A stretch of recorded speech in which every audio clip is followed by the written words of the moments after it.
nama yang lain?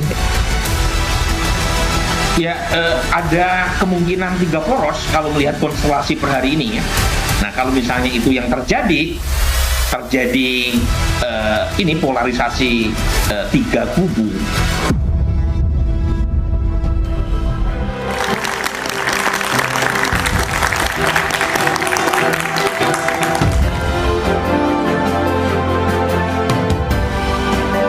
Selamat malam. Pilkada serentak masih sekitar 4 bulan lagi. Jakarta masih menjadi salah satu daerah yang mempunyai daya tarik tersendiri. Peta koalisi parpol hingga adu nama sang jagoan dinanti. Tapi tarik ulur dan saling tunggu sepertinya masih akan terjadi. Parpol seakan saling tunggu untuk mengajukan siapa kandidat cagup dan cawagup. Meski PKS sudah umumkan Anies sebagai cagup, tapi langkah PKS terganjal suara yang tak cukup. Apakah mungkin langkah PKS mengunci Anies malah berbuah poros koalisi yang lebih guyup? Inilah Satu Meja Forum, Pilkada Jakarta, 2 atau 3 poros. Dinamika jelang Pilgub Jakarta di Pilkada Serentak 2024 terus menghangat. Meskipun belum ada parpol yang secara resmi menyatakan siap maju dengan jagoannya masing-masing, tapi sejumlah nama terus jadi pembahasan dan incaran. Partai politik pun mulai memetakan kekuatan dan nama jagoannya agar bisa menang di Pilkada Jakarta.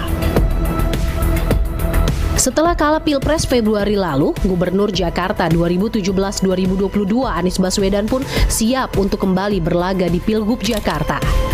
Dengan keyakinan elektabilitas di atas rata-rata, Anies Baswedan dilirik sejumlah partai, diantaranya PKB dan PKS. PKS bahkan telah mendeklarasikan pasangan Anies Baswedan, Sohibul Iman. Dalam pertemuan malam Jumat, tanggal 20 Juni itu, jadi kan tanggal 20 Juni hari Kamis siang, itu DPTP PKS membuat keputusan Anies Sohibul Iman. Kamis malam, yaitu tanggal 20 Juni juga, malam Jumatnya itu, Pak Anies dan Pak Sohibul Iman dan Pak Sehu sudah ketemu. Dan sudah disampaikanlah keputusan dari DPTP. Dan Pak Anies menyambut dengan sangat baik, karena ya tadi, beliau sudah sangat terbiasa, sangat tahu, dan kualitas daripada Pak Sohibul Iman juga memang sangat menjawab gitu ya. Peta politik di Pilgub Jakarta saat ini hampir mirip seperti Pilpres 2024 lalu. Poros Koalisi Indonesia Maju, KIM, yang mengusung Prabowo Subianto, Gibran Rakabuming Raka di Pilpres 2024 ingin melanjutkan kerjasama mereka di Pilkada Serentak 2024, termasuk di Jakarta.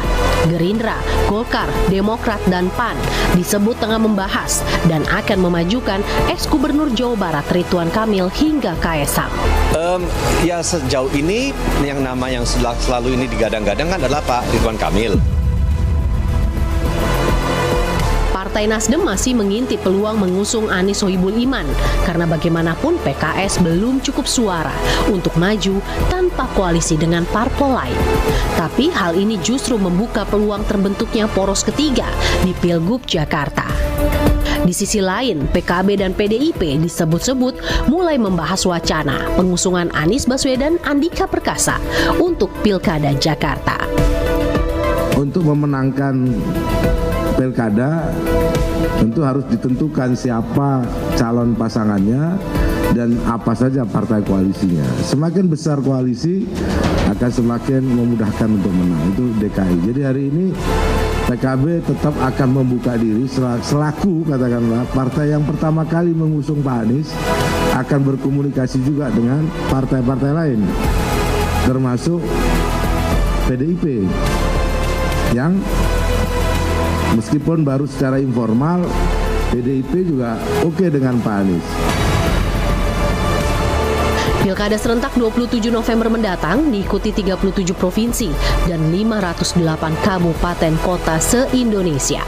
Tapi Jakarta tetaplah punya magnitud tersendiri.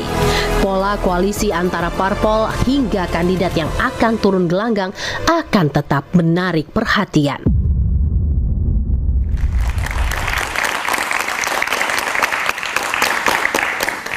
Pilkada Jakarta 2 atau 3 poros adalah tema Satu Meja Forum malam ini. Telah hadir di studio Gun-Gun Herianto, ahli komunikasi politik.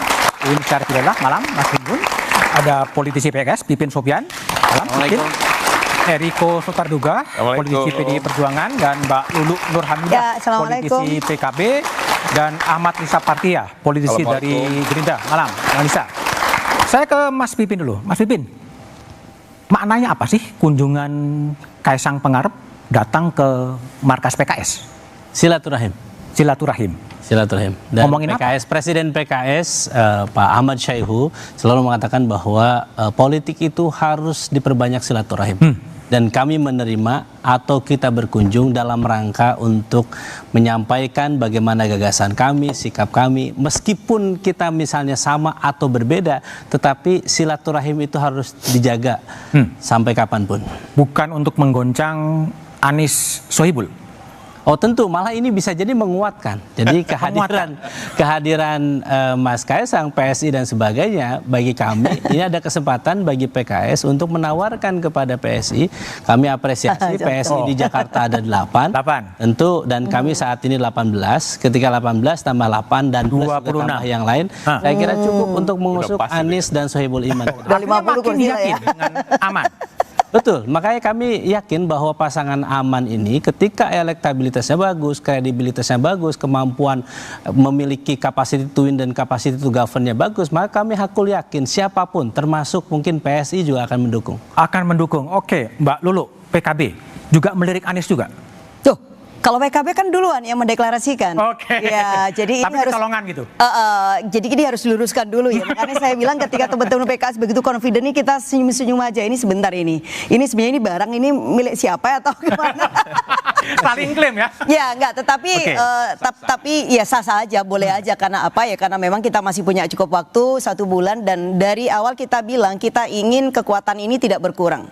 Syukur kemudian kita bertambah. Dan PKS ini adalah mitra kerjasama dan koalisi kita dan kemarin sangat bagus ketika di Pilpres dan ada juga sih di beberapa pilkada yang lain di tempat yang lain. Nah hanya saja memang kita memberi kesempatan Mas, kalau misalnya ada kekuatan baru yang ini kemudian mempersatukan 2 elemen besar yang kutub ya di Jakarta seperti yang disampaikan secara simbolis ataupun ya ada sedikit gitu dari PDIP untuk bisa bergabung dengan PKB mengusung Mas Anies Baswedan. Bung Eriko, apakah juga kemudian silakan direspon? Apakah memang sama juga melirik Anies Baswedan juga? Mas Budiman, ini duduknya ini bukannya disengaja ini? Hah? Disengaja? Jujur aja ya, ini kan ada judulnya pakai batik sendiri masalahnya. Judulnya kan 3 poros nih kan, betul. 2 atau 3 poros. Terus? Nah yang menentukan poros ketiga ini memang cuma 3.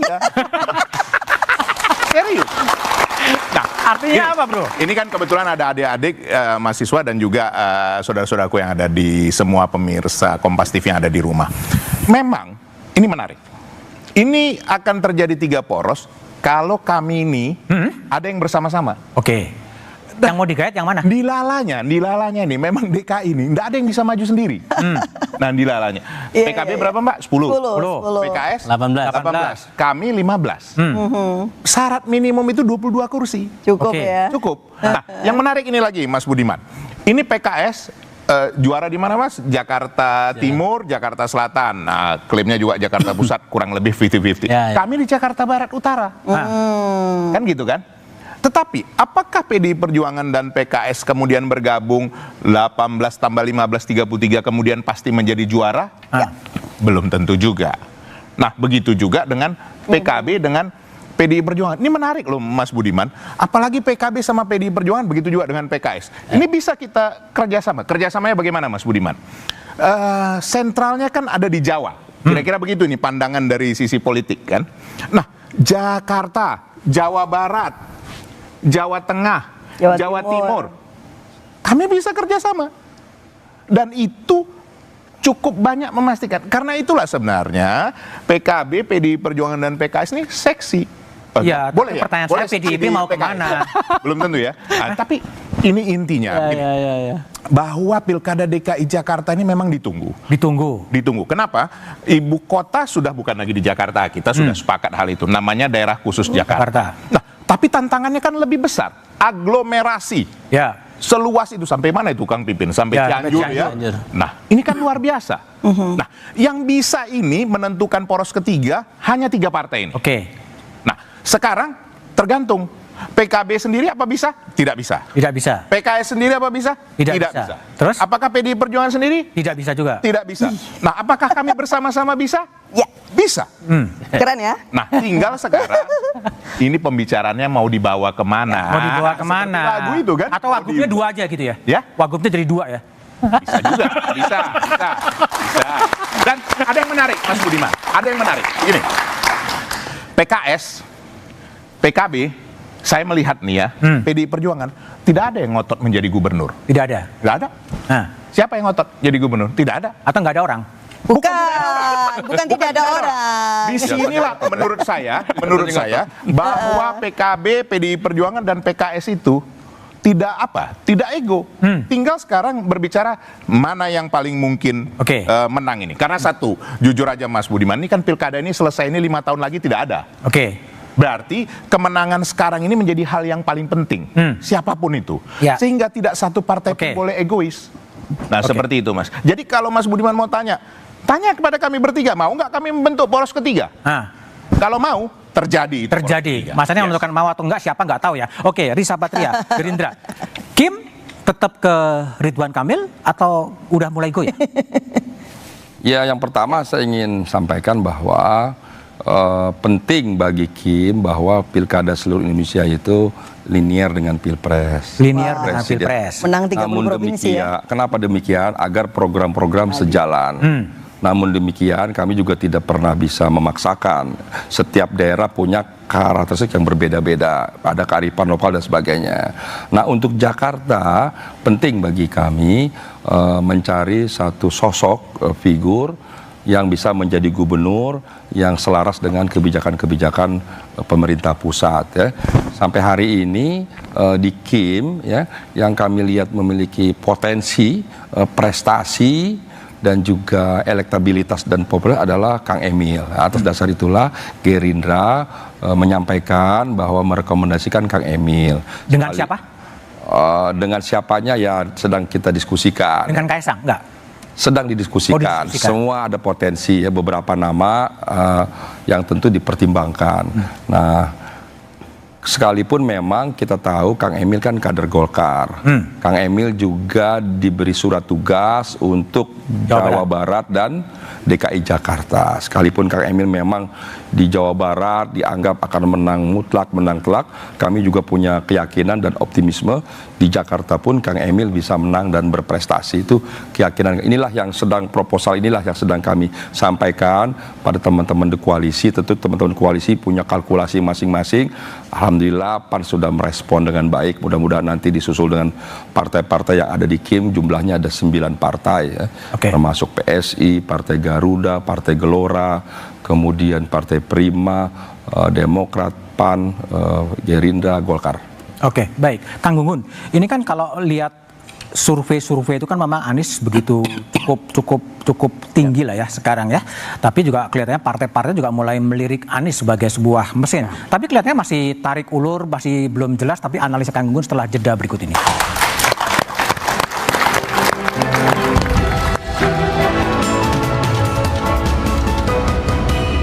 Ya, betul.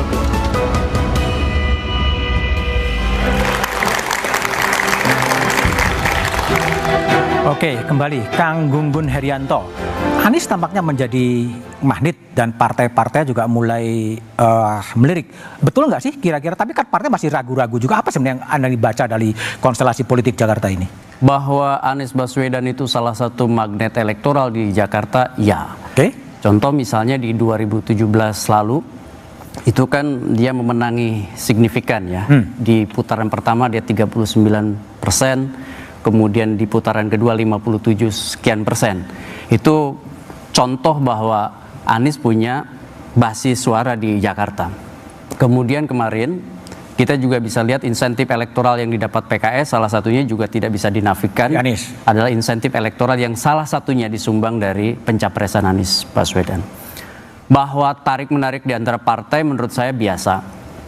Faktornya pertama tentu pertimbangan tingkat elektabilitas kandidat pasti jadi bahan pertimbangan, tetapi di sisi lain adalah akomodasi kepentingan di antara partai-partai itu sendiri dalam proses kandidasi. Contoh misalnya kan pilkada kan tidak di satu tempat ya Mas Budi.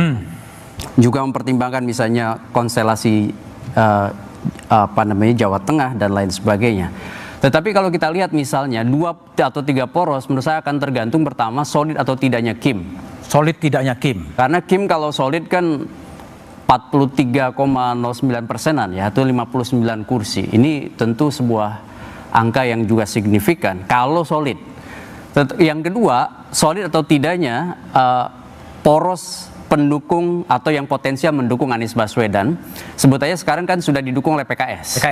PKS itu 18 kursi, kemudian PKB 10 kursi. Nah, apakah kemudian jadi satu poros misalnya dan mampu meyakinkan Nasdem menjadi penguat atau tidak jadi satu simpul poros tersendiri? Dan juga posisi PD Perjuangan akan menentukan menjadi game changer munculnya poros ketiga atau tidak. Menurut saya dengan posisi sekarang PD Perjuangan juga masih bisa memberi semacam stimulan pada kekuatan lain untuk menghidupkan poros ketiga sebenarnya. Jadi plus minus di Jakarta ini bisa 2 atau 3 poros ya, masih memungkinkan tergantung pada zone of possible agreement dalam negosiasi politik. Negosiasi politiknya, para elit ya. Oke, Mbak Lulu, nama tadi sebutkan kan memang PKB yang pertama kali melaunching nama Anies. Tapi kok kenapa nggak segera mengunci Anies dengan siapa atau gimana sebetulnya? Ya, pertama dalam bahasa kami ya, kita ini kan tidak punya golden ticket ya Pak ya. Jadi kalau nggak punya golden ticket ya bisa mengusung calon sendiri, maka tentu tidak elok kalau kemudian tidak memberikan ruang kepada partai-partai lain yang kira-kira memiliki kepentingan yang sama untuk bisa mengusung Mas Anies dan membangun Jakarta. Nah, oleh karena itu kenapa tawaran untuk calon wakil gubernur itu bersifat terbuka. Jadi terbuka ini ya konteksnya ada kepentingan bersama, ada visi yang sama, ada chemistry ya paling penting lagi, kemudian juga kepentingan-kepentingan lain yang kira-kira bisa saling melengkapi, baik kepentingan di Jakarta atau juga kepentingan yang lain. Itu hal yang sangat mungkin untuk kemudian didiskusikan. Nah, kalau konteksnya kenapa tidak mengunci ya, nguncinya kita kan masih di calon gubernurnya. Kalau soal wakilnya kita juga punya sederet nama-nama yang sebenarnya sangat-sangat layak untuk kemudian itu diajukan ke mitra koalisi kita. Beberapa nama misalkan udah disebut, ada yang perempuan, ada yang laki, ada Pak Zazil, ada Bu Ida, kurang apa juga begitu ya. Seperti juga Mas Sohibul yang sangat dianggap mumpuni. Kita juga punya orang seperti Ida Fauzia, sekarang dia adalah elected legislator dari Jakarta. Itu artinya ketika dia dikasih tugas, dia bisa selesaikan dengan bagus. Dia di mana aja bisa terpilih. Dia juga menteri ketenagakerjaan dan no isu yang sangat-sangat mengganggu ya. Jadi relatif sangat-sangat bagus kinerja beliau, dan dia adalah DPR termuda yang terpilih sampai 5 kali gitu. Jadi pengalaman di legislatif, di parlemen, kemudian juga di pemerintahan, belum lagi organisasi sosial, pernah menjadi ketua Fatayat Nahdlatul Ulama se-Indonesia, itu adalah more than enough kalau kemudian dijadiin calon misalnya wakil gubernur Mas Anies. Jadi kalau dari sisi itu kita nggak punya keraguan. Tetapi sekali lagi ini adalah kerja politik kolektif. Ya, ini nggak bisa sendirian. Kita juga harus cek bagaimana dengan PKS.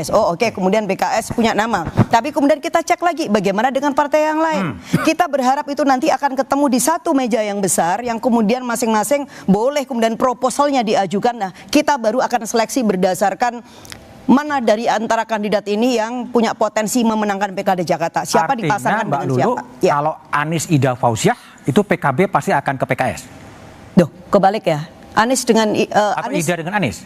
Bukan, kalau Mas Anies dengan Ida Fauziah kira-kira PKS mau nggak?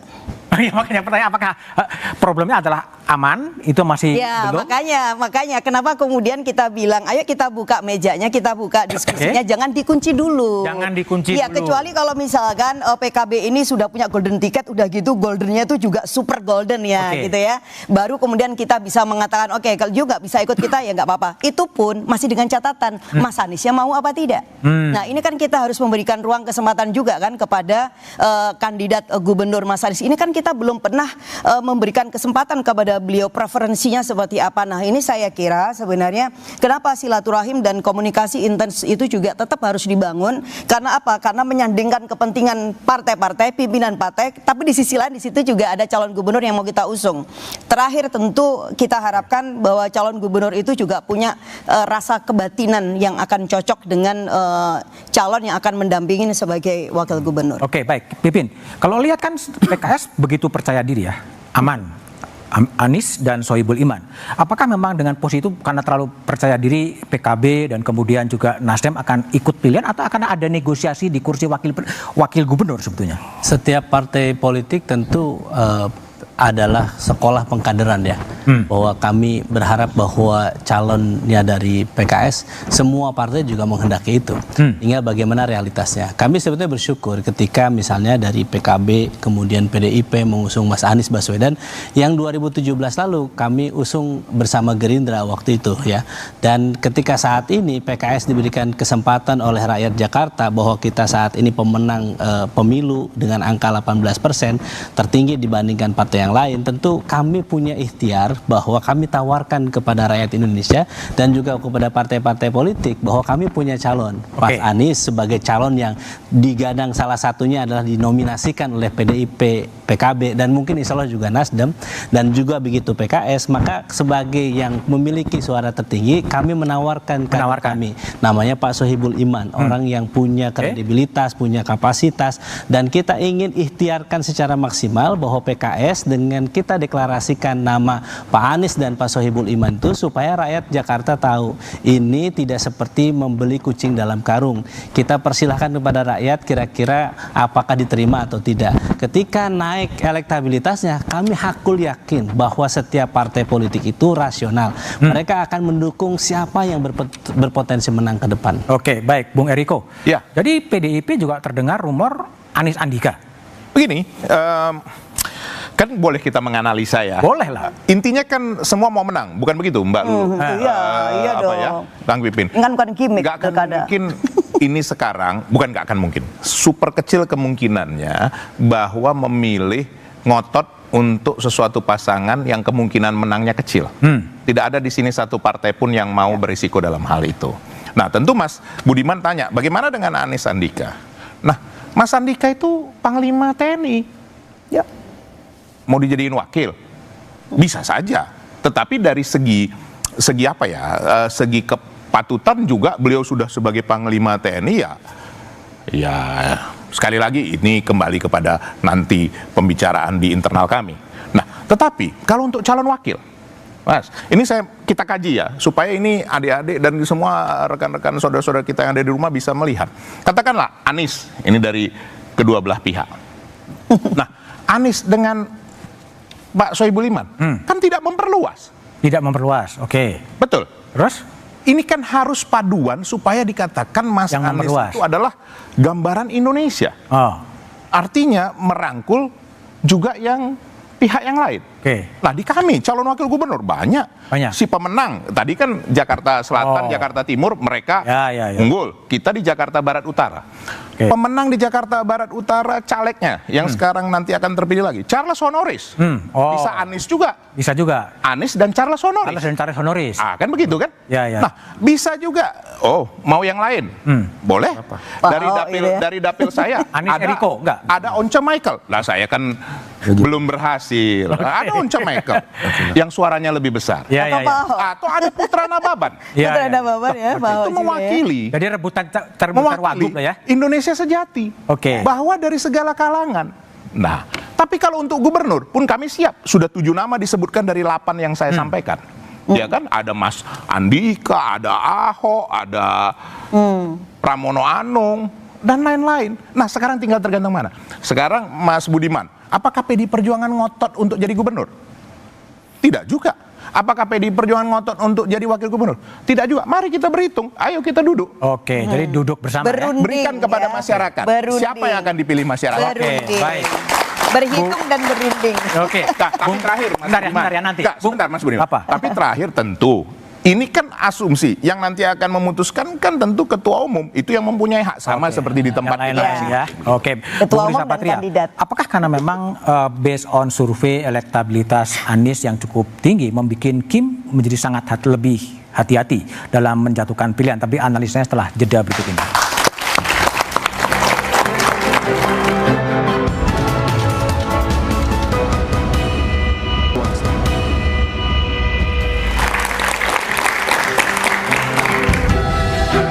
Kembali ke politisi Gerindra Ahmad Riza Patria. Apakah kemudian Kim sangat berhati-hati untuk menentukan pilihan. Belum pasti sampai sekarang Ridwan Kamil atau siapa, karena memang faktor elektabilitasnya Mas Anies yang begitu tinggi sebetulnya. Ya tentu setiap partai apalagi koalisi semuanya harus menghitung secara cermat, secara matang, melihat karakter dari realitas yang ada ya. Di setiap daerah berbeda-beda. Memang kami sedapat mungkin ingin bersama-sama. Itu sesuatu yang wajar dan baik karena ingin linier. Namun demikian juga masih dimungkinkan, tidak mustahil nanti PKB karena berebut wagub ya dengan Mas Anies ikut Kim ya kan, juga. PDIP berebut wagub ikut Kim. Jangan-jangan PKS malah ikut Kim juga gitu. Atau Mas Anies didukung Jadi semua ikut Kim. Kenapa begitu Mas Bukan Budiman? itu, karena Kimnya dukung Mas Anies. Menyampaikan di Jakarta ini fenomenanya agak berbeda ya. Yang pertama, tidak ada incumbent yang 2 periode. Mas Gunggun nanti analisanya. Pak Ujibowo dulu hampir semua lembaga survei, semua pengamat, bahkan masyarakat pasti yang menang Pak Ujibowo. Nggak mungkin Pak Jokowi Ahok dari daerah masuk Jakarta terus menang. Faktanya menang. Nah, diusung oleh Gerindra dan PDIP.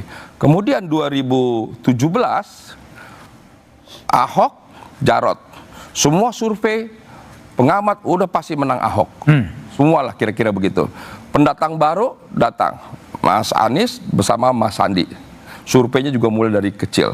Alhamdulillah menang juga. Makanya saya sampaikan, insya Allah nanti di 2024 yang berkoalisi dengan Partai Gerindra, insya Allah PDIP bergabung kembali, mengulang kemenangan 2012. PKS bergabung kami dengan Gerindra, mengulang kemenangan 2017, 2024 ya. Bersama-sama, ditambah lagi PKB, Partai Golkar, dan insya Allah menang 2024. Siapapun nanti yang diusung oleh Gerindra bersama koalisinya, yaitu Kang Emil. Indah. Betul nggak sih sebetulnya yang bakal dijodohkan adalah Ridwan Kamil, Kaisang Pangarep untuk menghadapi Anies?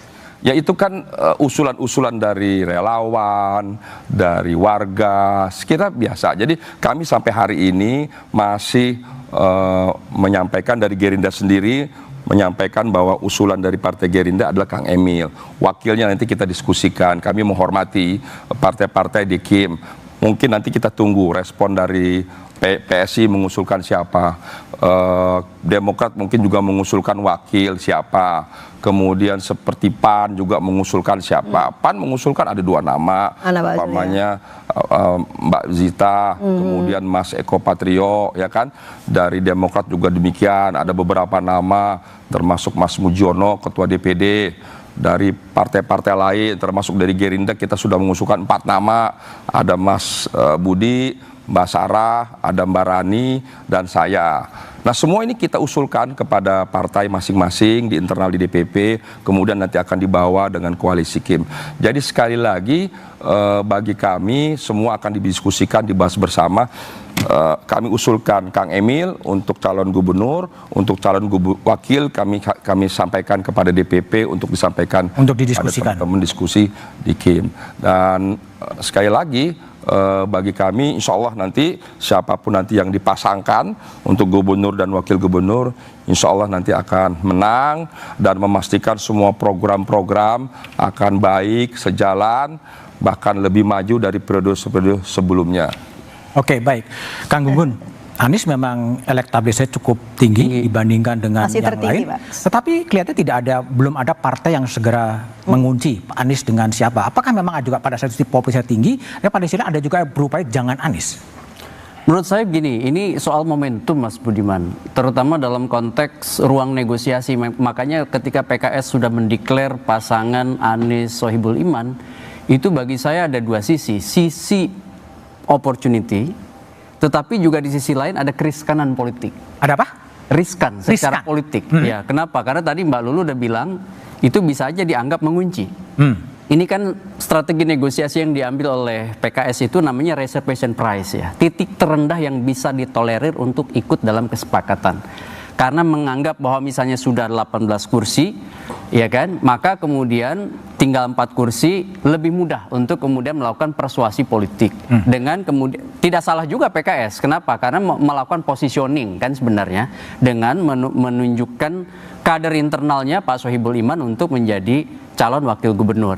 Tetapi di sisi lain itu sebenarnya kalau tidak hati-hati ruang komunikasi politik dalam konteks negosiasi menjadi jauh lebih terbatas.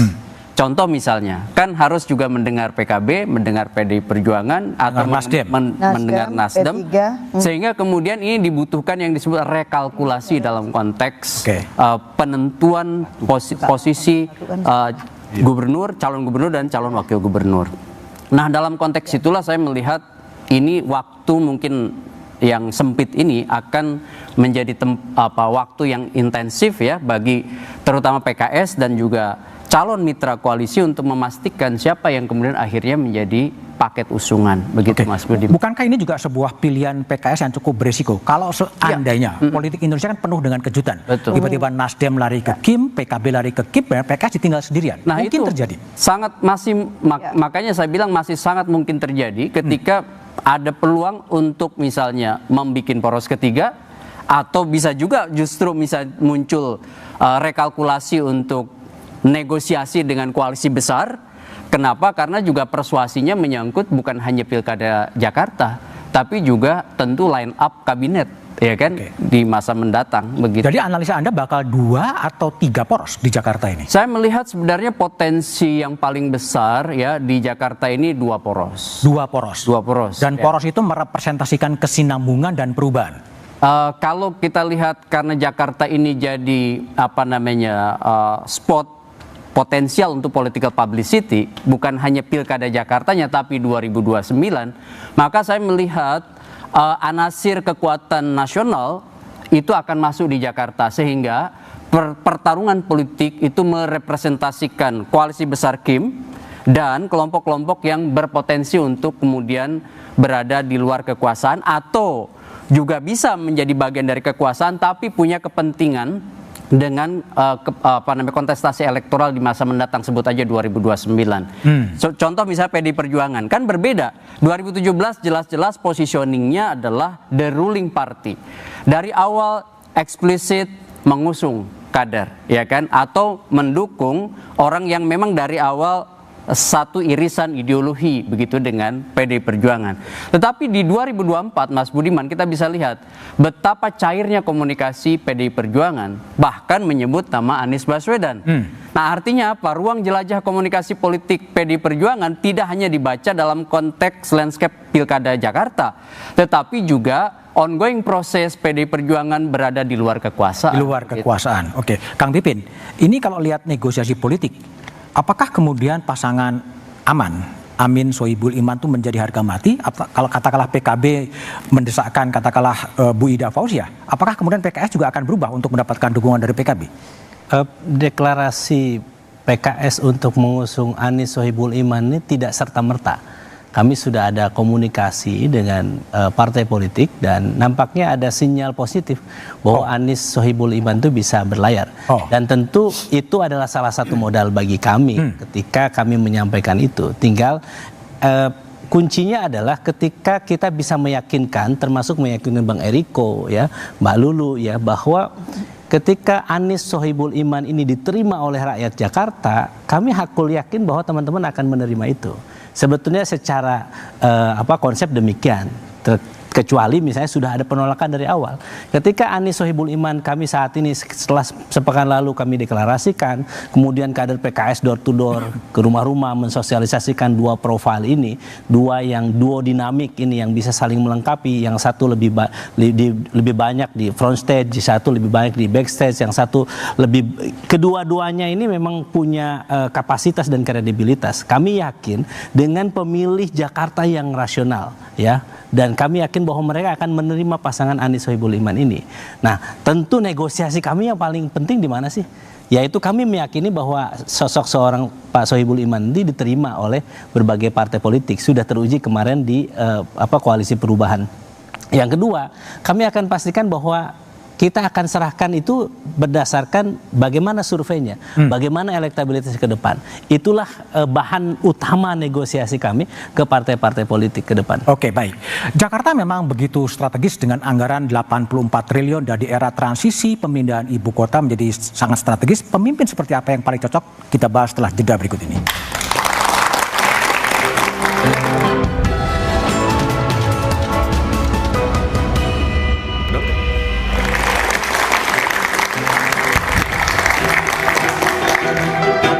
Oke, masih bersama saya Budiman Tanurjo di Satu Meja di Forum. Ahmad Riza Patria, Jakarta ini menjadi magnet di era transisi pemindahan ibu kota dari Jakarta ke IKN, menjadi tangga menuju Pilpres 2029, anggarannya begitu besar, kewenangannya begitu. Itu yang kemudian menjadi semua orang berebut dan mengincar Jakarta. Ya betul ya, Jakarta tuh menjadi epicentrum ya, pusat segala pusat ya. Sebelum pindah ke IKN aja, Jakarta karena anggarannya besar, ruang wilayahnya kecil. Di Jakarta itu setiap gubernur bisa kreatif ya, kreativitasnya bisa diwujudkan gitu. Apa yang mau dibangun bisa dibangun, berbeda dengan provinsi. Sehingga prestasinya secara fisik lebih kelihatan. Masyarakatnya lebih heterogen, modern. Memang Jakarta ini satu tempat yang penting bagi pemimpin yang ingin menjadi presiden ya. Ingin menjadi presiden. Oke. Sehingga tidak salah semuanya melihat sejak Pak Jokowi ya menjadi presiden dari Solo ke Jakarta, kemudian semuanya berbondong-bondong menghitung bahwa Jakarta menjadi penting. Termasuk semua partai, tidak hanya calon ya, tapi juga partai-partai melihat Jakarta adalah tangga untuk ke Pilpres. Saya kira itu satu yang wajar, memang adanya demikian. Namun bagi Kim bukan itu yang penting. Bagi Kim justru yang penting ada bagaimana Jakarta bisa ya membantu pemerintah pusat agar program-program pemerintah pusat bisa diwujudkan secara baik dan benar dan cepat. Kemudian yang kedua, ada program yang tidak kalah penting, adanya IKN. IKN itu adalah perpindahan ibu kota dari Jakarta ke Kalimantan Timur. Tidak hanya fisik yang harus dibangun di Kalimantan Timur, tapi perpindahan orang ya dari Jakarta ke Kalimantan Timur. Tidak hanya orang, tapi juga programnya dan lain sebagainya, kegiatan dan sebagainya. Jadi ini perlu waktu, sehingga kami merasa penting, perlu ada keselarasan, harmonisasi, berkelanjutan dan sebagainya antara pemerintah pusat dengan Jakarta, sehingga proses IKN itu juga bisa menjadi lebih baik dan lebih cepat. Oke, baik. Mbak Lulu, apakah juga sependapat bahwa Jakarta memang tangga menuju Pilpres 2029? Ya, pengalaman sebelumnya kan seperti itu, karena pusatnya pusat dan nyaris tidak ada entitas yang tidak memberikan perhatian ke Jakarta. Ya apapun dianggap sebagai apapun ya Jakarta tetap punya prioritas dan menempatin posisi yang istimewa bahkan bagi seluruh provinsi yang ada di tanah air kan. Jadi berita tentang Jakarta aja juga bisa lihat di Papua di mana aja, dan itu mengalahkan isu terkait pilkada-pilkada yang lain. Itu menunjukkan betapa penting dan strategisnya Jakarta ya, karena sekian dekade ya menjadi ibu kota, belum lagi kemudian sejarah panjang yang dimiliki Jakarta sejak era kolonial. Itu tidak memungkinkan untuk tiba-tiba kemudian didiniai hanya karena misalkan kita punya IKN. Jadi mau ada IKN atau tidak, Jakarta tetap penting. Seperti saya tadi sampaikan ya ketika kita lagi break, ketika kita punya kawasan aglomerasi itu justru tidak menjadikan Jakarta ini posisinya menjadi semakin kecil gitu. Karena apa ya? Karena tetap akan menjadi center of excellence dan menjadi pusat kota global ekonomi, kebudayaan dan lain-lain, dan ini mengkoordinasi 3 wilayah yang ada di sekitaran Jakarta. Ada Jawa Barat, kemudian ada Banten, kemudian Jakarta. Jadi 3 Pak. Jadi 3 kekuatan besar yang kemudian ini pasti akan ada posisi di mana Gubernur Jakarta menjadi posisi yang penting. Meskipun kita tidak tahu ya nanti Presiden terpilih Pak Prabowo itu akan menunjuk siapa yang akan mengkoordinasi Dewan aglomerasi. Tetapi kan tidak mungkin Jakartanya sendiri kemudian ada di pinggiran, karena itu posisi yang kemudian kita jadikan konsesi ketika tidak lagi jadi IKN dan kemudian menjadi daerah khusus Jakarta itu. Nah, saya kira ini yang kemudian membuat kita berpikir dan menghitung dengan secara cermat, bukan soal berapa banyak populasi di Jakarta dibandingkan misalnya Jawa Barat atau kemudian Jawa Timur. Jakarta tetap penting karena dia tetap menentukan juga landscape politik di Indonesia, dan secara ekonomik juga pasti akan berpengaruh. Berapa banyak sih orang yang dari luar Jakarta yang kemudian mohon maaf nih dihidupin dan kemudian mendapatkan penghidupan dari Jakarta. Sehingga kalau kemudian seperti Mas Anies yang dia punya pengalaman dan rasa batin, sudah pernah memimpin Jakarta, dia tahu betul apa yang dibutuhkan untuk bisa mengorkestra semua kebutuhannya dari Jakarta. Pertama itu dilanjutkan, dan yang kedua dia punya spirit baru dengan perubahan. Justru menurut saya malah ini ada 2 hal yang bisa jalan barengan ya. Jadi satu sisi ada sustainability karena beliau adalah gubernur di DKI Jakarta, tetapi di sisi lain juga ada semangat change-nya dan dan menyambut semua situasi yang baru yang terkait dengan status Jakarta. Nah, kembali ke sini oleh karena itu kenapa PKB dari awal ketika mendeklarasikan Mas Anies, kita membatasi diri, Mas, kontrol diri. Itu penting. Jadi membatasi diri, mengontrol diri, tidak kemudian oke, Anies Baswedan langsung ida atau Anies Baswedan dengan siapa kita punya kader, enggak. Tetapi kalau ditanya PKB punya enggak orang? Ada, gitu loh. Baik. Stok ada, tapi kita cek gimana dengan PDIP. Karena kita mau menyatukan dua kutub besar yang pernah berhadapan-hadapan. Baik, PDIP. Gitu Gimana Bung Eriko mematupkan dua kutub besar yang berhadapan-hadapan di Jakarta? Judul kita kan 3 atau 2 poros. Saya menduga tadi 3 ini yang menentukan 3 poros. Tapi saya menduga bisa menjadi 2 poros. Bisa menjadi 2 poros. Why? Ya, kan begitu kan? Antara? Karena kenapa? Jangan dikatakan gubernur DKJ ini terus kemudian seperti yang disampaikan. Saya melihat dari sisi berbeda. Siapa komandan aglomerasinya nanti? Belum tentu. Nah, apakah Kang Emil mau masuk DKI? Kalau saya nih, saya menduga-duga saya jadi Kang Emil, saya nggak mau. Nggak mau ya? Saya di Jawa Barat. Why? Aglomerasi 20 juta penduduknya. Jawa Barat masih tetap 40 juta, bukan 50 juta. Karena berkurang dengan aglomerasi. Katakan seperti itu, hitung-hitungannya. Jawa Tengah juga penting. Jawa Timur juga penting. Kenapa kami mengajak PKB? Karena PKB, PKS belum terkunci dengan hal lain. Saya menduga Kang Emil tidak akan maju Jakarta. Tidak akan tetap akan di Jawa Barat. Karena itu lebih memungkinkan dan kami siap menjadi wakil di Jawa Barat dengan Nono Surono. Minimal Kang Emil bimbang kalau masuk Jakarta ya. Loh, sekarang gini, siapa yang mau berjudi? Lagi kencang nih judi online nih. Adik jangan main judi online. Lagi kencang nih. Siapa sih yang mau berjudi untuk satu yang belum pasti? Yang tak jelas? Mendingan di Jawa Barat. Kemungkinannya menang, kita harus jujur akui. Loh, di hasil survei juga. Jadi kalau 2 poros siapa? Ya? Kalau 2 poros siapa? Nah, kalau Kang Emil tidak ke sini, ini kan dugaannya kan. Nah, ini bisa menarik ini. Nah, bisa nanti kan tahu-tahu Kim sama Anies lagi gabung, kan bisa kan? Iya, terus kami Kimnya membentuk dukung poros Anies kedua. Bisa. Betul. Jangan dikatakan tidak bisa. Politik is dinamis. Politik dunia ini adalah selalu berubah, tidak ada. Dunia selalu berubah. Pipin Sofia. Jadi apa kemudian daya tarik, apakah memang tangga menuju 2029, aglomerasi, anggaran?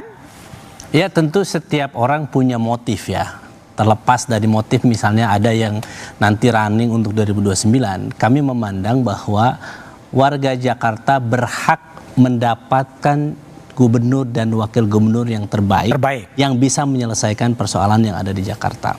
Jadi kami tidak menghendaki bahwa gubernur Jakarta ke depan hanya pencitraan, padahal persoalan yang terjadi di Jakarta itu begitu luas. Tidak hanya orang Jakarta, tetapi orang dari luar Jakarta juga datang ke Jakarta. Jadi bagi kami adalah bagaimana rakyat Jakarta itu semakin bahagia.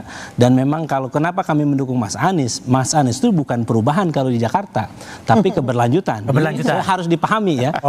Yang dibawa. Kalau gabung sama Kim nih. Gabung sama Kim. Tapi perubahannya kan ada DKJ namanya. 2017 sukses 2024. sebagai, nah itu kalau Kim mau hadir lagi oke. Jadi kalau misalnya Bang Patria misalnya mau gabung dengan Mas Anies ya, apalagi wakilnya Pak Sohibul Iman, kami terima kasih itu. Ya. Jadi gantian kemarin kan Bang Ariza gabung Gerindra. Kemarin Bang Ariza sebagai wakil. Gak apa-apa, PKS ke Gerindra, PDIP sama PKB. Jangan-jangan kalau Kang Emil nggak jadi kesini, jangan-jangan Pak Heru Budi nanti bisa maju lagi. Oke, baik, Kang Gunggun. Jadi apa faktor yang bisa menentukan pembentukan koalisi-koalisi nanti sebenarnya? Faktornya di mana nanti? Yang menyatukan itu semua? Biasanya kalau dalam konteks faktor yang menentukan itu ada 3 kan. Dalam bacaan akademik itu yang disebut opportunity structure perspective. Yang pertama itu yang disebutkan probabilitas perolehan suara. Kita udah nggak bisa nafikan tuh figur yang punya tingkat elektabilitas tinggi pasti menjadi rebutan dari partai-partai. Magnet. Yang kedua, ini yang juga orang kerap kali lupa, yang disebut dengan keuntungan dalam kekuasaan atau benefit of office. Keuntungan dalam kekuasaan tidak hanya semata-mata di DKJ-nya, tetapi juga tentu dalam konteks lebih luas lagi. Kenapa? Karena irisan kepentingan dalam kekuasaan itu bukan hanya dalam satu spot. Nah yang ketiga yang kerap kali juga orang lupa, itu yang disebut dan cost of entry atau biaya masuk gelanggang pertarungan yang jarang sekali diskusikan di ruang-ruang publik. Nah, masalahnya Mas Budiman, menurut saya kenapa potensial menjadi 2 poros?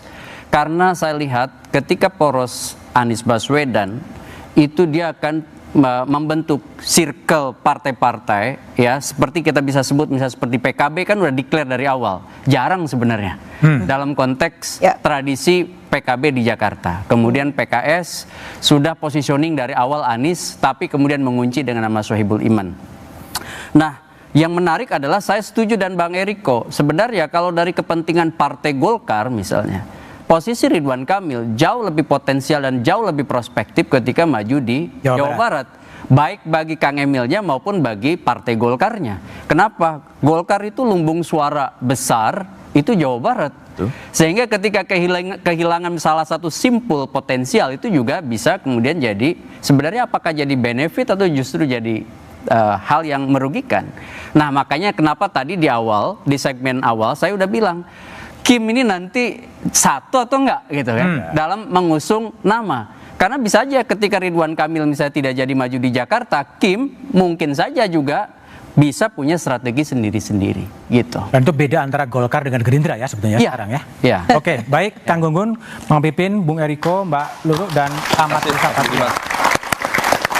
Posisi daerah khusus Jakarta menjadi sangat strategis dengan anggaran lebih dari 80 triliun serta dalam proses transisi pemindahan ibu kota, pemimpin Jakarta yang bakal menjadi kota global dan kota ekonomi sangat patut diperebutkan.